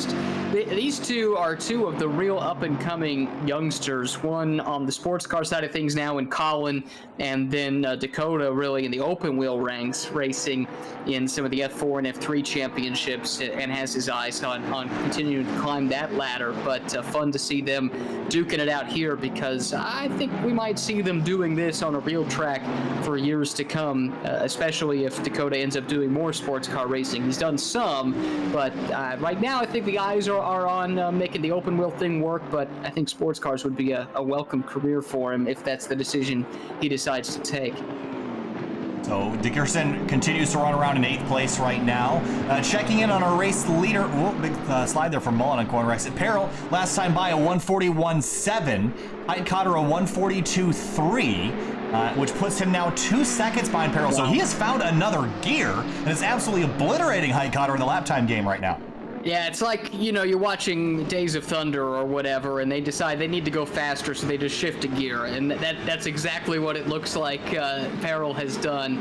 Really impressive to see this continued pace. He just gets faster and faster, and you expect that to some degree as the fuel load burns off, but you also have to factor in tire deg, and it seems like this Ferrari is just perfectly balanced, perfectly set up. The tire wear seems to be negligible, and he continues to put in fast lap after fast lap. Really impressive. Less than 20 minutes to go, though. We're starting to get down to the very end of this thing, so if Heidkotter wants to catch Peril, he's got to find his own other gear as they come across the line. Let's see what the time is for Peril. A 142.2. He had to deal with some lap traffic. A 142.1 for Heidkotter, so slightly better, but he's going to need to do more than that. Tom O'Gorman, a 141.9, so he's found a little bit of pace, but he hasn't had the consistency that the front two have had. But again, I think a podium, if he could hang on to this, would be a really solid day. I think he'd be proud of that. Yeah, but the if is still hovering above him because this guy is on a charge. That gap has continued to shrink. It's down under 7.5 seconds. Not sure there's enough time left, but still plenty of things can happen between now and the end of this race, so I'm not going to discount it. But man, this has been super impressive. I know we've talked about it a ton, and I'm sorry for the redundancy, but I just am blown away. Battle for 8th place, that's Dakota Dickerson, who has it, and Nick McMillan that wants it. Think back to the very beginning of this race. McMillan was turned around in the first corner and ended up having to fight back from with a little bit of damage to that car, but here he sits inside the top 10 with 18 minutes to go. I think this would be a good recovery drive for him, but he's got at least 2 more spots in sight that he can grab. That's a great point. Yeah, that the race did not start well for him at all, and he has inserted himself into this battle between these two youngsters, Mullen and Dickerson, and this changes the equation now for Dickerson, who was just in pure on attack mode until a few moments ago when McMillan arrived on the scene, and now he's got to be both defensive and aggressive as he tries to find a way past Mullen for the 7th spot. McLaren, Bentley, and Aston Martin got 3 British manufacturers on nose to tail here. Good point. As they work together. I think that's all of them, isn't it? Am I missing any? There's no MG GT3 out there, is there? There is not. I want to see that. That's what I want to see. As Mullen goes a little bit defensive. He's got Dickerson in behind him. A little bit offline for Dickerson, trying to take a look. That's going to leave him vulnerable here, though. To the Aston. Door shut for McMillan. Has to back out, try again. Yep, exactly so. Good patience on display here. Ooh, might have an opportunity now. Maybe not. Looked like the car we're on board with ran wide just a little bit. Look how close they come right there as they come out onto the pit straight. In the slipstream, there might be a chance at the end of this. And that Bentley punches a big hole in the air, but it's also got a lot of motor in it. And McMillan is going to have to back out, try this again. He's going to swing out way wide to driver's right, try to over-under the 72-1 corner exit. A little bit of a wiggle and a wobble by Dickerson. But McMillan pretty much dead even with him as they climb the hill. Oh, taking a look to the inside here. I think that's more about showing the nose and trying to force a mistake than anything else. And it did look like that Bentley got squirrely on exit. And that's allowed Mullen to make his escape, at least for now, building that gap a little bit up over a second. So it's gone from attack mode to something in the middle to pure on defense now for Dickerson, who's got his mirrors full of this Aston Martin. McMillan's being aggressive with the 2. He's showing the nose and forcing Dickerson offline, which has distracted him enough to let Mullen pull away in the 7th place number 4 car. So Mullen trying to run while he can, while these two kind of engage in their little bit of a dogfight back here for 9th place, or make that 8th rather. With 15 minutes to go, Harrell leads by 1.5 seconds over Brian Heidkotter. Mason has chopped the gap from about 9 seconds down to 6.5 between himself and 3rd place podium driver Tom O'Gorman. Yeah, we'll keep an eye on that gap, and if it gets close enough, we'll make a switch there. But this is a fantastic fight right in the thick of the field here in the top 10. A lot of pride on the line here, and what's awesome about this is even though this is not for the lead, there's still a lot to race for, and these guys are having a blast. I have no doubt, sizing each other up. They're learning all the time and putting on a show for us here. This is where we saw McMillan have a shot the last time by. I don't know if he's closer. He seems to be a little bit further back this time. We'll see if he can make a move. I'll admit, I had never seen a race at this racetrack until this afternoon, and I have to say, it is an extraordinary racetrack. Whoa, Dickerson goes way wide, and through goes McMillan. That was easy. Yeah.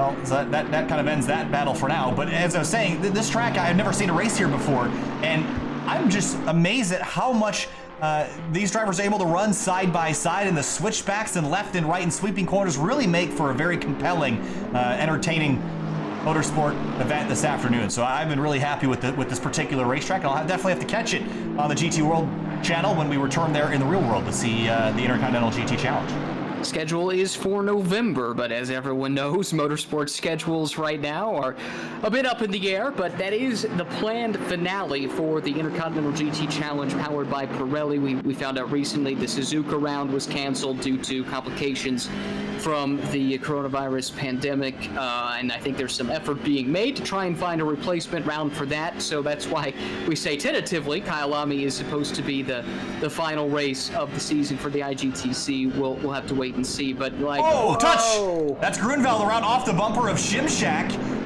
and that was a little naughty there. Let's go back and take a look. Yeah, I think the stewards are going to take a close look at this one, and there might be some action taken.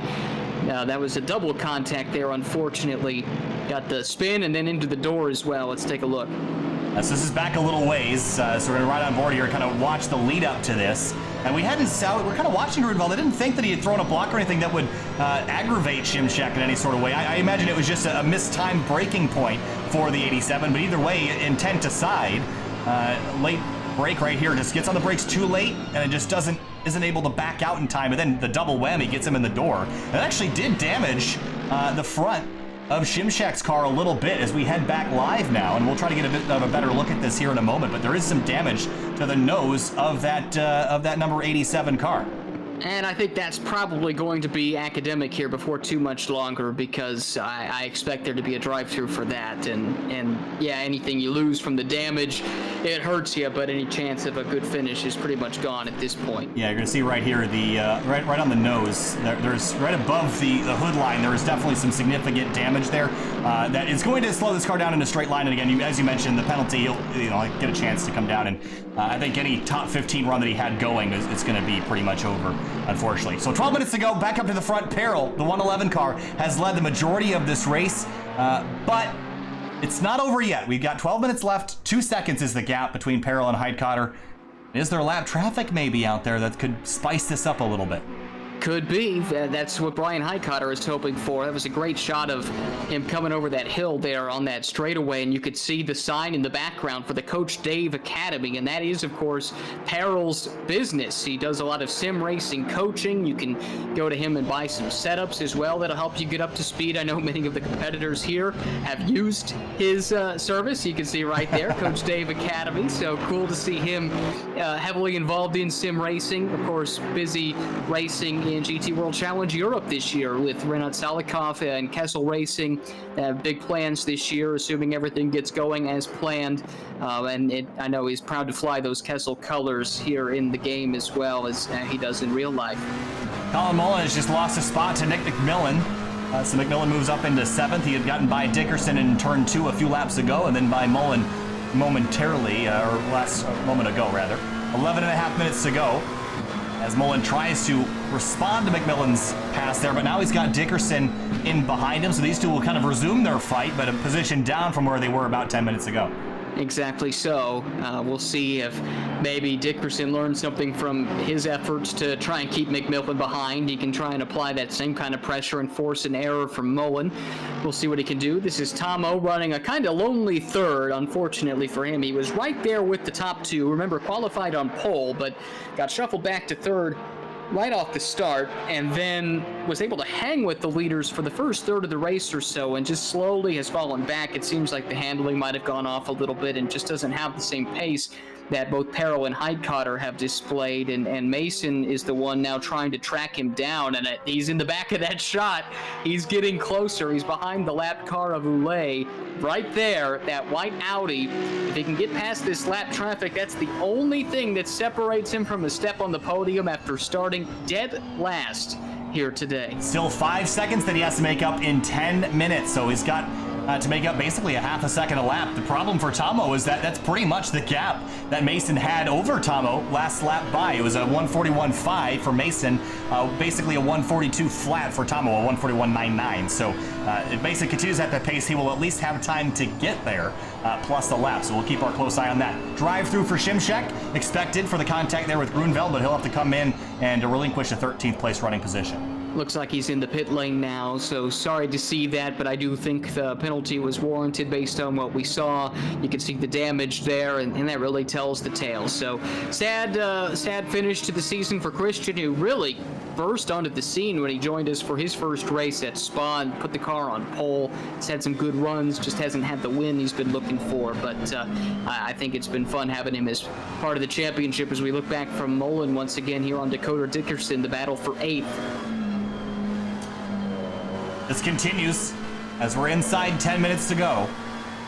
And Dickerson trying to just grab one more spot. Mullen just trying to hang on to this position. They're pretty equal in lap times. Dickerson was slightly slower last time by, but you see he's reeled in some of that gap between him and the blue McLaren.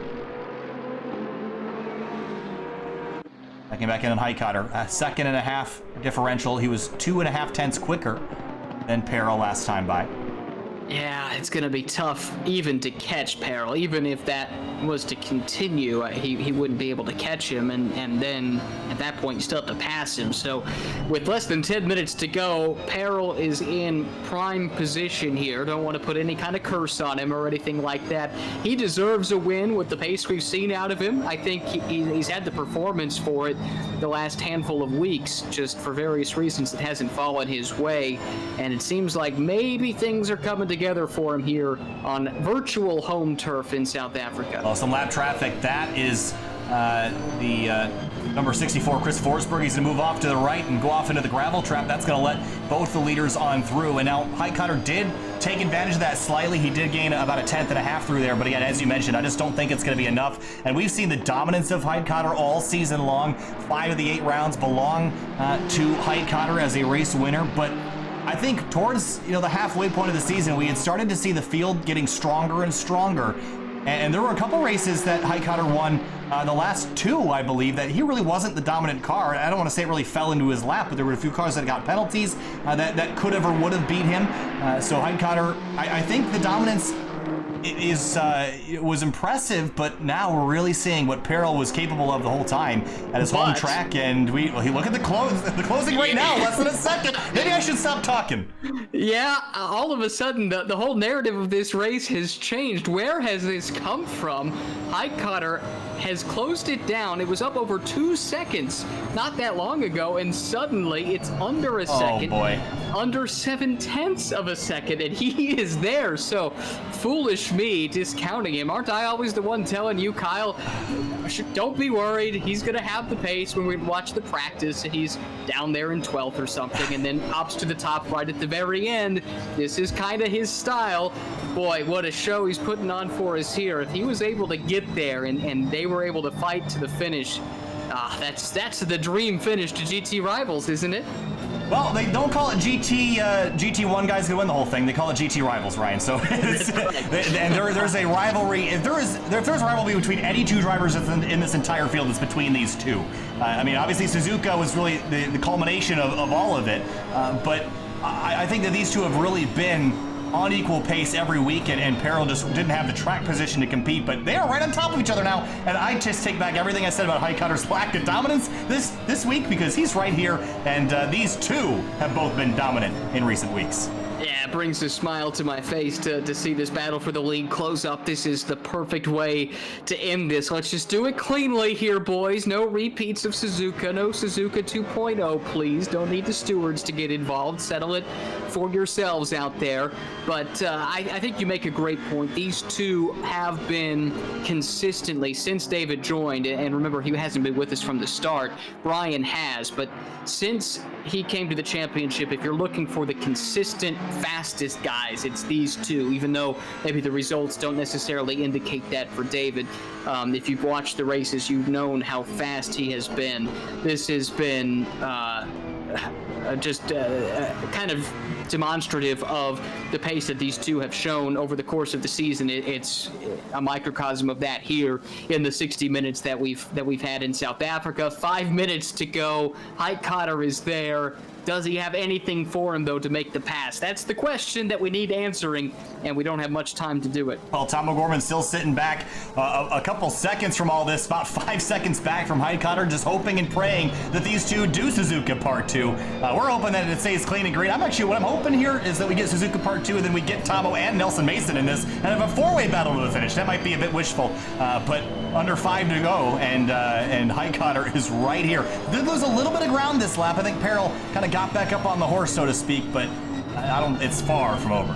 One thing I'd be curious to see is if we can bring any kind of relative screen up to see if they have any lap traffic up ahead that they might have to deal with. It looks pretty clear to me. You can see that change now there on the left. I don't think they're going to catch anybody. How about you? Well, 8 seconds to Kevin Anderson in the 44. Take a look at the 44's last lap time. It was a 1:44.5. That's about 2 seconds off pace. We're going to be about, 3 laps to go this time through? I think it's possible that they might catch Kevin Anderson. I don't think they'll catch anybody else. And I don't think Anderson would like to be right in the middle of all this. So I imagine he would get out of the way. We're going to find out, though. 4 minutes to go. Well, any of the print journalists covering this race, and I suspect there were a few, if they did any pre-writing, you can probably throw that out the window at this point, because it looked like Peril was off to the races, just in cruise control. Oh, he's right there! He's right there!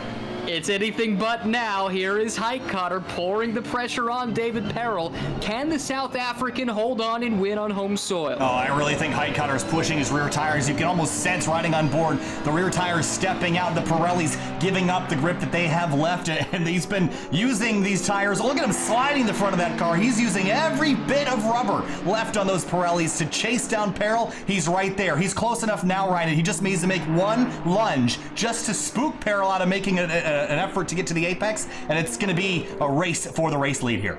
I really wonder if these guys are thinking at all right now about what happened at Suzuka, or if they are totally focused on what's happening here in the moment. And most likely that is the case, although I suspect it's crossed their minds a little bit. Remember that coming together and what a controversy it was.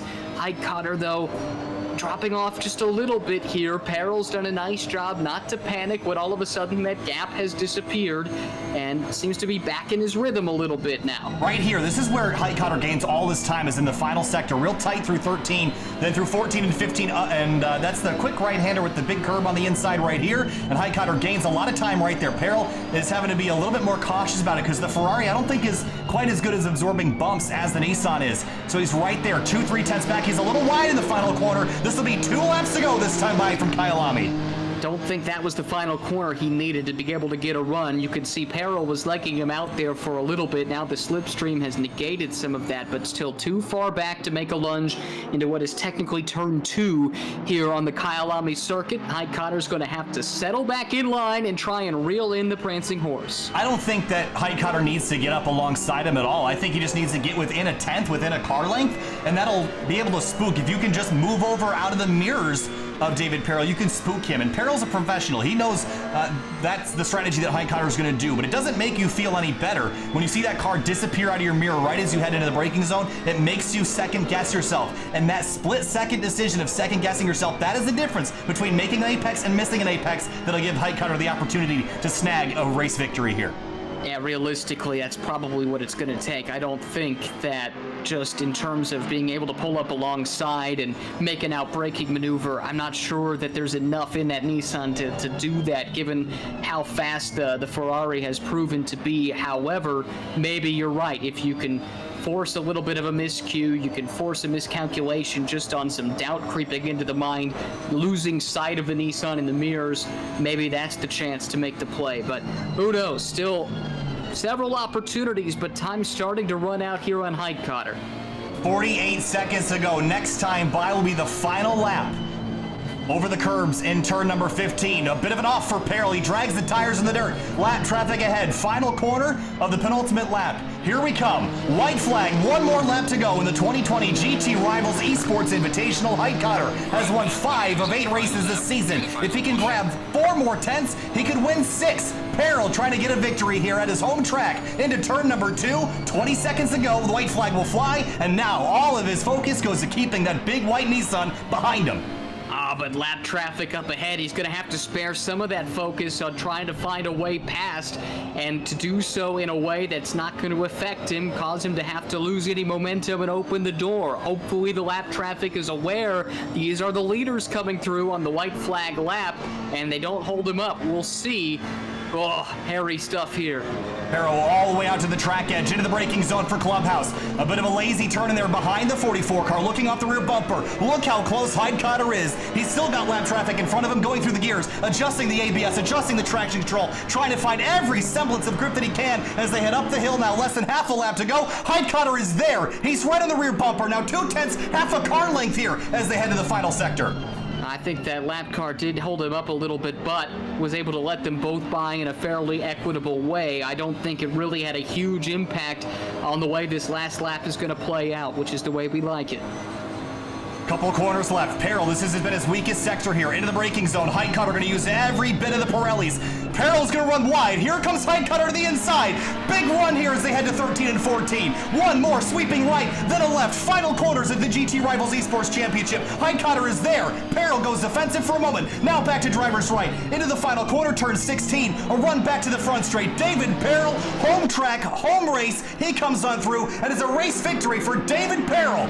From South Africa, he wins the final race of the 2020 GT Rivals Esports Invitational. An unbelievable drive by him and Brian Heidkotter. So close, Ryan, but not quite close enough. What a finish that was. Just that little mistake from Peril. Basically the only one we saw from him all race long, but he was able to recover. Great job by him. Heidkotter pouring on the pressure, did absolutely everything you could hope for in terms of trying to chase him down, and did so cleanly. And here's Tomo celebrating a hard-won podium. He brings that Porsche home third, and Mason, the drive of the day, to come home fourth. Tomo celebrating big time. I know he's going to be absolutely thrilled. I'm sure he would have liked to have won this race after starting on pole, but a podium is going to be like a victory to him, and I'm sure he'll be super excited when we get to talk to him a little bit later. Nelson Mason, though, what an incredible drive that he had from the back of the pack to a top 5 result. 4th place for him. If this was a 2-hour race, I think he would have been capable of winning it, but comes home P4. Yeah, no doubt. He was super, super fast coming from the back. Was up inside the top 15 in just one lap after starting 27th, I think it was. And just from there was fast and clean. Great recovery. What might have been, if he didn't have that penalty and he could have qualified, I think he would have been a race win contender for a race win. Instead, he'll have to settle for 4th, but I think it's pretty clear he let everyone know he was here. There is a look at your race results, and you can see the Champion Motorsports drivers all sort of focused around 12th to 15th there. Tammy Grunfeld, Briscoe, Weeks all together. Then there's Kevin Anderson Ulay in the 20th place position in the 333, and Lastra in the number 717 comes home with the top 5 in his Bentley Continental GT3. Good run for him. Mullen back in 9th, Kenny Murillo in 10th. But looking down at the bottom of the order here, some disappointments. Staffen, Cosmo, not really a race that they wanted. Grahovic didn't really have an amazing race. Neither did Carl Whitmer with that penalty that he earned for the avoidable contact. 17th place for the Mount Panorama winner from last week. That might be the biggest disappointment on this list, and he never really was a factor at Kyalami for whatever reason. The penalty was part of it, but we didn't really see him up towards the top. Like we've come to expect in the practice session, and didn't qualify terribly well. So a shame to see that, because he had such a good run. I think this is his only finish outside the top 10, in fact, in 8 races. So just tells you how consistent he was over the course of our GT Rivals season, and a real shame that couldn't continue here in the final round. Well, I think I needed to take a deep breath for a second here, but I'm going to toss it off to you, Ryan Marine, because I think we've got a couple drivers we would like to talk to, and looks like we've got 5th place Thomas Laster in the 717. Ryan Marine is standing by. Well, Thomas, congratulations. Tops of the Champion Motorsports drivers, and a top 5 here in the final race of the season. I confess, we didn't see you on screen a ton because we had some wild stuff going up at the front. So can you tell us a bit about how your race transpired? Benefited from the first turn incident, and then passed a couple people who seemed to be struggling in front of me, and then pretty much a boring race. After that, I didn't really have super good race pace, and the Audi Mason, I think, I kind of just let him by because he was like half a second faster than me every lap. So yeah, then just kind of drove it home after that. How would you sum up your GT Rivals experience representing Champion Motorsports against some of the best GT drivers from the real world anywhere around? Honestly, most of it was spent sort of helping and coaching some Belly drivers, Cosmo and Byrne, and that was really rewarding seeing them get better throughout the season. My races, you know, they were okay. I think I probably could have done better, but helping them get faster was fun. Well, it was great to have you in the championship. Thanks as well for the help that you provided, and the rest of the CMS guys as well, to our pro racers who are stepping off into this brave new world. I'm going to be... Yep, thanks for having me. Thanks, Thomas. I appreciate it there. A little bit of a microphone issue for someone joining us here in the booth.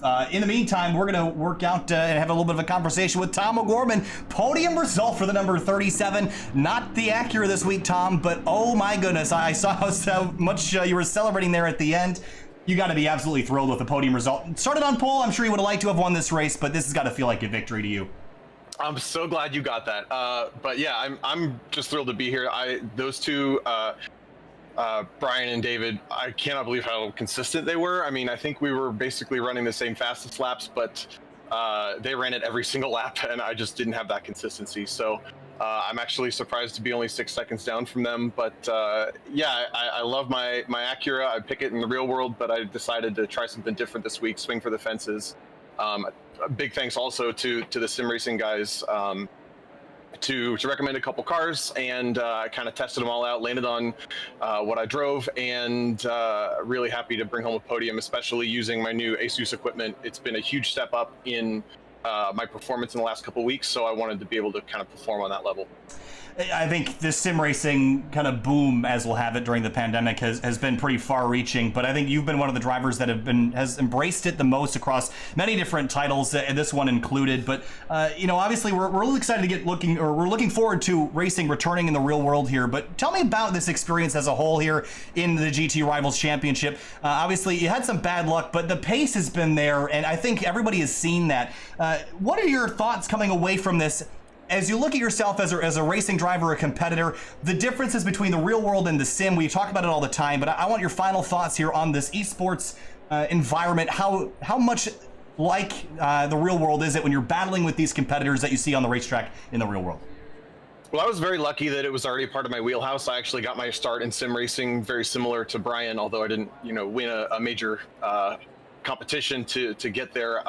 When I was 13, 12 years old, I started sim racing, and then that grew into real motorsports with grassroots level things, and then grew into professional racing with SRO. So it was kind of a full circle thing for me, and it's also it's really cool to race against people that I now know and sometimes aspire to race to, or sometimes have raced with them on the sim. And I'm pretty grateful to be able to, flex that racing muscle, as you call it. The racecraft and all of that applies 100% to the real world the way that it works in the video games. So to flex that on a daily basis is almost better than what we get to do in real life. And I'm certainly looking forward to getting back into a real car for other aspects of that. But it's been a joy. Tom, thank you so much for talking to us. Congratulations on your podium, and we look forward to seeing you again. I'll see you next week, but congrats and enjoy. Thanks, guys. All right, we'll see if we got Nelson Mason standing by with Ryan Marine. We'll see how this goes. Well, Nelson, I think we're working through some mic issues on your end. Hopefully it's all settled out, but thank you for putting on a show for us, man. I know you didn't want to start at the back, but it was a blast watching you make progress all the way up into the top 5. Yeah, it was quite a race for sure. I thought maybe we had the pace to get onto the podium there, but about 5 laps out, I had to massively turn down the engine to try to make it to the end, and I only just squeaked across the line before I ran out of gas. So it was I was pushing as hard as I could, but and trying to get through the field clean. And there's at the start there was kind of cars everywhere, and I went into turn 1 thinking, I'm going to take the first first lap off and try to just make it home. And then the seas kind of parted a little bit, and I thought, well, if I can pass 8 cars here, then I might as well do it. So it was quite a race though, and I was pretty happy with my pace. It was unfortunate to start at the back, but at the same point, it was an absolute blast for sure. Well, it was awesome having you in the championship. Thanks again for entertaining us today, and hope to see you in an SRO paddock down the road.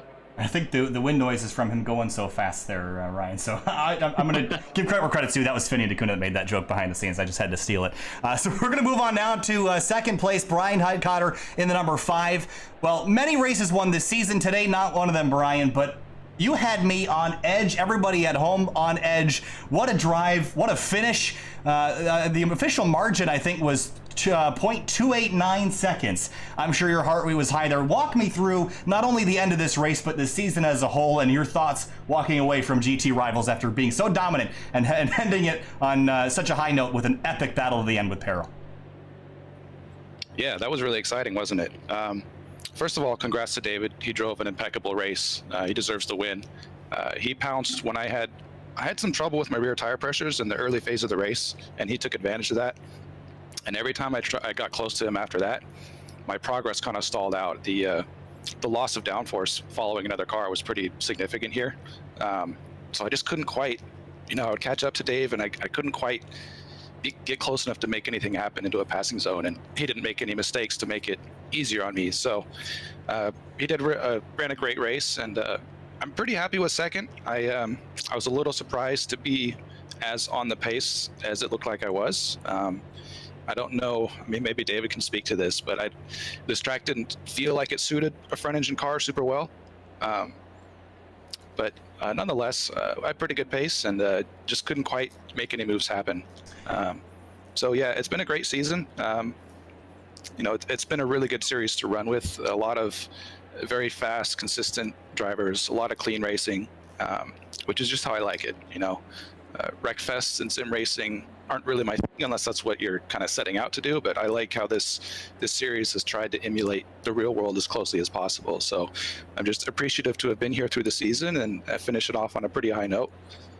Thanks, everybody. Hey, Brian, thank you so much for talking to us. It was an epic season for you and a really good, clean battle to the end there. Congratulations on your wins this season, as well as a hard-fought second place, and we look forward to seeing you back here, whatever is next on the schedule here in the coming months. Thanks, guys. All right, thank you so much, Brian. We're going to move on now to David Peril, who won this race by 0.3 of a second, less than 0.3 of a second, and Ryan Rain is standing by with the hometown hero this afternoon. That's right, South African who now lives in the UK. David, congratulations on a race win in our championship race for GT Rivals, but you had to earn it the last handful of laps as Brian was closing that gap down. What was that like from the race seat of your virtual Ferrari? It was pretty intense, I won't lie. There was a phase in the middle of the race where I pulled about almost a 2-second gap, and I felt pretty comfortable there, but then I just missed. I got behind the back marker, and it was confusing. We got caught up in the S's, and then Brian smelt blood, and he would not. I couldn't drop him after that. So I kept doing the sort of times I was comfortable with while pushing, but at that point there, I think he got a second wind and really started to attack. And then I managed to pull another gap, and then on the last lap, again, the S's was where the Ferrari was strongest, no question, because even in his slipstream where I struggled in the earlier laps, when we got to the S's, I got close enough that I could make that move down the inside at the top of the hill. So every time he got close in Sector 1, I thought to myself, don't worry, remain calm, because in Sector 2, through the S's, up the hill, you'll be fine. But I knew that, having watched in the rearview mirror, he was very quick in Sector 3. In the final sort of right, double right, and then the left. So I just kept thinking, okay, well, if he's half a second behind, by the time we get to Sector 3, I'm safe. And then that back marker got in the way on the last lap, and really made my life tough. So I'm really happy. Thank you guys for inviting me to the series. I must be honest, when I first saw it online, I think it was on Sportscar 365, I saw it, I was like, oh no, why didn't I get an invite? I was going to email SRO, and eventually you guys came along out of your own steam, which is much appreciated, because I had a lot of fun in the series. Obviously some frustrating moments as well, but 3 podiums, which included a win, I'm very happy with. And also big thanks to Kessel, obviously. I raced with them in real life, and it's a pleasure to run their livery on the car during these events. Big thanks to Chris, my engineer, also from real life. Our relationship over the radio is just getting better and better and better, so I'm very grateful to him. We did an awesome setup. And also to Thrustmaster. They're the guys who provide me with my wheels and pedals, so big thanks to them as well for the kits. One last question for you. When you were dicing with Brian, did you think at all about the battles that you had at Suzuka in particular, and did that affect the way that you approached that fight here today at Kyalami? At the end, yes, because I was thinking, he's going to catch me and show me how it's done. But as long as I had a gap in the S's, I was okay. I was stressed. I mean, I had sweaty palms. Sim racing is much more intense sometimes than real racing, because in real racing we have other forces, if you will, other things which are attacking our senses and can kind of distract us from our nerves. Whereas here, you just got your heart rate pumping through your chest, and you've become very aware of that. So, yeah, it was tense, and I didn't want a repeat of Suzuka either in case I did something silly. So I was happy in the end. It was a brilliant race, a great fight to the finish. Thanks so much for putting on the show and for putting up with us idiots behind the mic as well after each of these races. We've had a blast. Thanks, guys. It's been a pleasure. Thank you.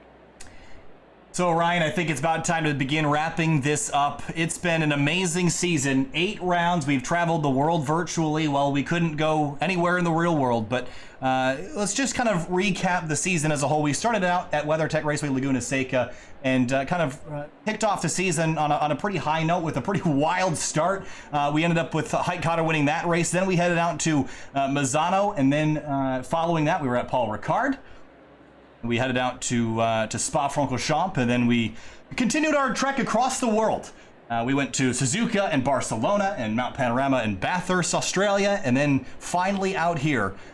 Ryan, I think this entire season has taught us one thing, is that, as we always say here on Sim TV, is that the racing is virtual, but the entertainment is real. And I think everyone at home that has joined us here on the Sundays afternoons and has kind of watched this, if your heart rate didn't get up there those last 2 laps, I'm not really sure you're a race fan. At least not one that I don't know if we could get along, right? I mean, that was an unbelievable battle, and it's a different medium. It's not a real car, but it's certainly real racing. Yeah, the competition is real, and you could tell how seriously these drivers are taking this in our post-race interviews, and hearing David talk about having the sweat on his palms and the heart pumping through his chest. I mean, that tells you everything you need to know. Is it the real thing? No, it's not, but it's very good at what it is, and it was a ton of fun.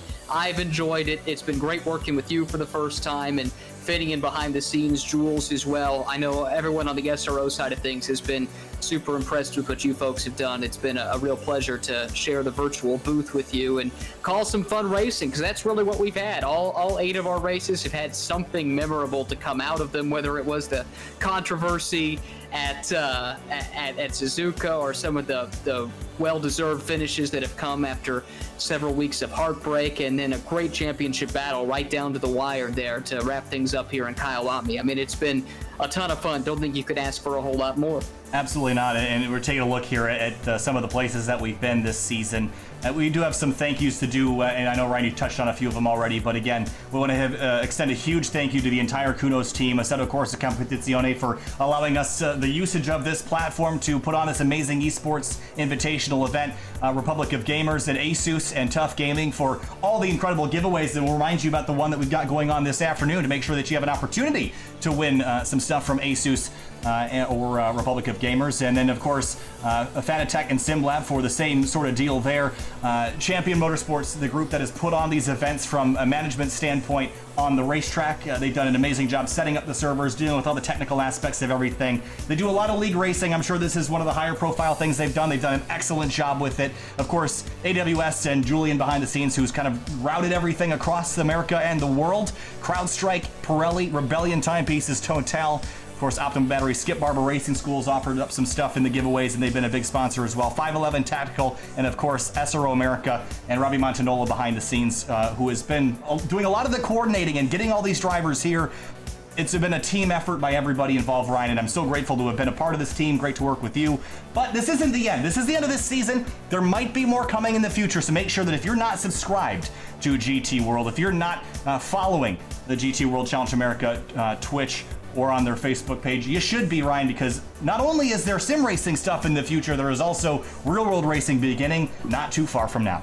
Yeah, you said it, and I'm looking forward to it in a big way. I know our American Championships are set to fire back up in relatively early July, the week after 4th of July weekend, so whatever those dates are. That's what I got circled on the calendar. Will be at VIR, which is an awesome racetrack, always puts on a good show, and can't wait to get back in the SRO America paddock with all of our friends and get back to doing what we love to do. This has been a blast, and I think it's going to have a lasting legacy. I think we're going to see more of these guys, real-world drivers, doing the sim racing stuff because they've been exposed to it now and had a blast, and I think it's going to be very useful for them, too, moving forward, and help them when they get back to their day job, which we're set to do in July. Absolutely, and I think with that, we're going to sign off now. And again, thank you to everybody involved, and of course, can't be remiss without thanking Finney and DeCuno, who's been behind the scenes, another member of the SimTV team who wasn't able to join us here in the booth, but has been behind the scenes as our backup guy in case things had gone wrong, and thankfully didn't have to use him for that, but he's been feeding us a lot of the information about all the events during these races. He's been instrumental in helping us out here. So again, thank you again from us here at SimTV, and make sure that you check out all the social media for all the groups involved, and from the bottom of my heart, I thank everybody for watching, commenting, and participating in this amazing entertainment. We'll be back in the future. Stay with us for more. Have a wonderful afternoon and a wonderful summer.